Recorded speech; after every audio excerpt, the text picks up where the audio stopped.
ನಮಸ್ಕಾರ ಎಲ್ರಿಗೂ. ಗಿಡದೊಳಗ ನಾವು ಯೂರಿಯಾ, DAP, ಪೊಟ್ಯಾಷ್ ಇವನ್ ಬಿಟ್ಟು ನಾವು ಬೇರೆ ಏನು ಕೊಡಾಕತ್ತನೇ ಇಲ್ಲ ಅವಕ್ಕ. ಸೊ ಇವಿಷ್ಟ ಕೊಟ್ರೆ ಸಾಕ ಗಿಡಕ್ಕೆ.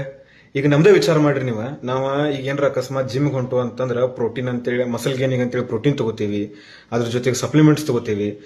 ಹಂಗ ನಾವು ಅನ್ನ ಸಾರ ಅಷ್ಟ ಉಂಡ್ರ ನಮಗೂ ಸಾಕಾಗ್ತಿತ್ತ, ಆದ್ರೆ ಅದ್ ಹಂಗ ಆಗಂಗಿಲ್ಲ. ಸೊ ಗಿಡಕ್ಕೆ ನಾವು ಯೂರಿಯಾ ಬಿಟ್ರೆ DAP, ಬಾಳ ಅಂದ್ರ ಪೊಟ್ಯಾಷ್ ಇಷ್ಟು ಕೊಟ್ಟು ಮುಗಿಸ್ಬಿಡಾಕತ್ತೀವಿ. ಆದ್ರೆ ಇದಿಷ್ಟ ಅದಕ್ಕೆ ಸಾಕಾಗಂಗಿಲ್ಲ. ಪ್ರತಿ ಒಂದೊಂದು ಸಣ್ಣ ಪ್ರಮಾಣದ ಗೊಬ್ಬರ ಬೇಕಾಗ್ತೈತಿ. ಆದ್ರೆ ಅದು ಬಹಳ ಇಂಪಾರ್ಟೆಂಟ್ ಆಗಿ ಅದ್ರ ಕೆಲಸ ಮಾಡ್ತೈತಿ. ಈಗ ಏನಾರ ಅಕಸ್ಮಾತ್ ಗಿಡದೊಳಗೆ ಏನಾರ ಕಾಯಿ ಕಟ್ಟಿದ್ದು, ಹೂ ಕಟ್ಟಿದ್ದು ಉದುರ್ಬಾರ್ದಂತಂದ್ರ ಬೋರಾನ್ ಬೇಕಾಗ್ತೈತಿ. ಆಮೇಲೆ ಅದ್ರೊಳಗ ಎಲೆ ಒಳಗ ಅದು ಆಹಾರ ಕ್ರಿಯೆ ಸರಿ ಮಾಡಕ್ ಹೇಳಿ, ಅಂದ್ರೆ ಎಲಿ ಚಲೋ ಬರ್ಬೇಕಂತಂದ್ರ ಅದು ಕಬ್ಬಿಣ ಅಂಶ ಬೇಕಾಗ್ತೈತಿ. ಹಿಂಗ ಒಟ್ಟ ಟೋಟಲ್ ನಮ್ಮ ಗಿಡಕ್ಕ ಅಂದ್ರ ಒಂದ್ ಬೆಳೆ ಬೆಳ್ಯಾಕ 17 ತರದ್ದು ಪೋಷಕಾಂಶಗಳು ಬೇಕು ಅದಕ್ಕೆ. ಅದ್ರಾಗ ನಾವ್ ಎಷ್ಟು ಕೊಡಾಕತ್ತೀವಿ? ಖಾಲಿ 3 ಅಷ್ಟ: ಸಾರಜನಕ, ರಂಜಕ, ಪೊಟ್ಯಾಷ್.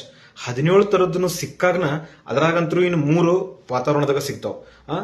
ಸಾರಜನಕ, ಜಲಜನಕ ಮತ್ತು ಕಾರ್ಬನ್ ಡೈಆಕ್ಸೈಡ್ ಏನ್ ಸಿಗ್ತಾವಲ್ಲ ಅವು ವಾತಾವರಣದಾಗ ಸಿಗ್ತಾವ. ಆದ್ರೆ ಇನ್ನು ಸಾರಜನಕ, ರಂಜಕ, ಪೊಟ್ಯಾಷ ನಾವು ಕೈಲೇ ಕೊಡತ್ತೀವಿ. ಆದ್ರೆ ಇನ್ನು ಉಳಿಕಿದ್ದು ದ್ವಿತೀಯ ಪೋಷಕಾಂಶ ಮತ್ತು ಸೂಕ್ಷ್ಮ ಪೋಷಕಾಂಶಗಳು ಅಂತೇಳಿ ಕರಿತೀವಿ. ಇವನ್ ಯಾವ ನಾವು ವಿಚಾರ ಮಾಡಕತ್ತಿಲ್ಲ. ಸುಮ್ನೆ ನಾವು ಖರ್ಚು ಮಾಡಕತ್ತೀವಿ. ಆ ಸ್ಪ್ರೇ ಮಾಡಿದ್ವಿ, ಈ ಸ್ಪ್ರೇ ಮಾಡಿದ್ವಿ ಅಂತೇಳಿ. ಕರೆಕ್ಟ್ ಆಗಿ ಅದಕ್ಕೆ ಯಾವ ಟೈಮಿಗೆ ಎಷ್ಟು ಪ್ರಮಾಣಕ್ಕೆ ನೀರ್ ಬೇಕ, ಯಾವ್ದು ಗೊಬ್ಬರ ಬೇಕ, ಯಾವ ರೋಗ ಬಂದೈತಿ, ಯಾವ ಕೀಟ ಬಂದೈತಿ, ಇಷ್ಟು ಕರೆಕ್ಟ್ ಆಗಿ ಪ್ರಮಾಣದಲ್ಲಿ ನೋಡಿ ಕೊಟ್ಟು ಅಂತಂದ್ರೆ ಎಲ್ಲೂ ನಾವು ಕಾಸ್ಟ್ ಹೆಚ್ಚಿಗೆ ಮಾಡ್ಕೊಳಂಗಿಲ್ಲ. ಸುಮ್ನೆ ಏನಾರ ಒಂದು ಯಾವ್ದೋ ರೀಸನ್ ಇರ್ತೈತಿ, ನಾವ್ ಏನೋ ಸ್ಪ್ರೇ ಮಾಡಿರ್ತೀವಿ. ಸೊ ಹಿಂಗಾಗೋದ್ ಬೇಡ. ಸೊ ಇಂಥ ತರದ್ದು ಒಂದು ಒಳ್ಳೆ ಕಂಟೆಂಟ್ಗಾಗಿ ನಿಮ್ಗೆ ಹೆಚ್ಚಿನ ವಿಡಿಯೋ ಬೇಕಂತಂದ್ರೆ ನಮ್ಮನ್ನು ಫಾಲೋ ಮಾಡಿರಿ. ನಿಮ್ಗೆ ಯಾವ್ದಾರ ಡೌಟ್ ಇತ್ತಂದ್ರೆ ಕಮೆಂಟ್ ಮಾಡಿರಿ, ಅದ್ರ ಬಗ್ಗೆ ನಾವು ಮತ್ತೊಂದು ವಿಡಿಯೋ ಮಾಡಿ ತೋರಿಸ್ತೀನಿ. ಧನ್ಯವಾದಗಳು.